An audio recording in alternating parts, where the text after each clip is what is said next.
Hello everyone. Today let's discuss about the check constraint, right? So today we'll be discussing about the check constraint, right? So here, um, let's go with the definition first. So a check constraint limits the values that can be placed in a column based on a specified logical condition. A check constraint limits the values that can be placed in a column based on a specified logical condition. So on a specified logical condition, this is very important, right? Let's see the same thing when we see the example part. Basically what it does here is check constraint. It is used to enforce custom data validation rules. Custom data validation rules at the database level, whether it may be setting a valid range or acceptable values. These things we can do with the help of check constraint. So let's see the same thing with a very simple example, man. Let's see the same thing with a very simple example. First, let's create the table order. So let me delete all the tables that I have created. Um, Tables. So we don't have any tables currently, right? So this is fine. Here, let me go with create table. So this one will be orders. This is fine. This is fine. So within the orders table, what shall we do? So I'll just go with the order ID. So I'll just go with the order ID int. So this one will be, let me set this one as primary key. And let me go with, along with the order ID, let me go with the parameter quantity as well. So I'll just go with the quantity here. So this will be int check. So this one we have to give the logical condition, right? So we have to go with the logical condition when we are going with the check constraint. So here we have made use of the check keyword here, right? So let me go with quantity greater than 0. Quantity greater than 0. Also, uh, quantity quantity has to be greater than 0 and it has to be less than or equal to 100. Let's go with this condition. This is fine. Yeah. Next, I'll go with status as well. I'll just go with status as well. So this one, let me consider varchar 20. This is fine. Let me again go with the check keyword here. This one will be status in. Status in. Let me go with three things. One is pending. Mm, Another one is shipped, just for the sake of understanding, right? Just for the example sake. I'll go with shipped here. This is also fine. Next, let me go with delivered.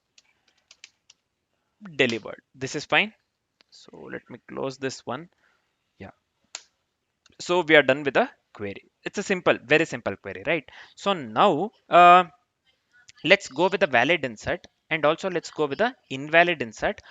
Also, let's go with the invalid insert again for the invalid status, right? So valid insert is nothing but we are inserting the uh, based on the check constraint, we are inserting the things that are valid accordingly with the parameters, right? So here let me copy paste the inserted values. Here see, this is valid insert because this one we have order ID, quantity and status. Order ID is 1, this is fine. Quantity, it has to be between 0 to 100, I mean 1 to 100. So this is fine. 10 we have. This one we have pending, this is fine. Invalid insert quantity too high because here see, we have the value 200. Basically id is fine, value 200, value should be less than or equal to 100, but the value we have is 200. So quantity is too high, this is invalid, right? So we need to get the error. And the third one is here in this case again invalid insert because of the invalid status. Invalid status here, right? So here we have three. This one is also fine. What do we call this? 50 quantity. Quantity is fine here, but the status is cancelled. Status here we have as this one, invalid status, nothing but cancelled, right? So we have to get the success for the first insert, nothing but for this particular insert we have to get the success message, and for the second and third insert we have to get the error. Second insert it fails due to the quantity is greater than 100, and third insert it fails due to the invalid status, that is not in the allowed list, basically, right? So here this one, that is not allowed, that is not in the allowed list basically, right? So these two things will second and the third insert fails basically. Let's try to execute the same thing here. See here, one row affected. The first one works absolutely correct here in this case, right? The second one here, the statement has been terminated. The statement has been terminated. The insert statement conflicted with the check constraint. Okay, orders quantity. So that's what this is giving error. So for the third one, the insert statement conflicted with the check constraint. Okay, order status. This one.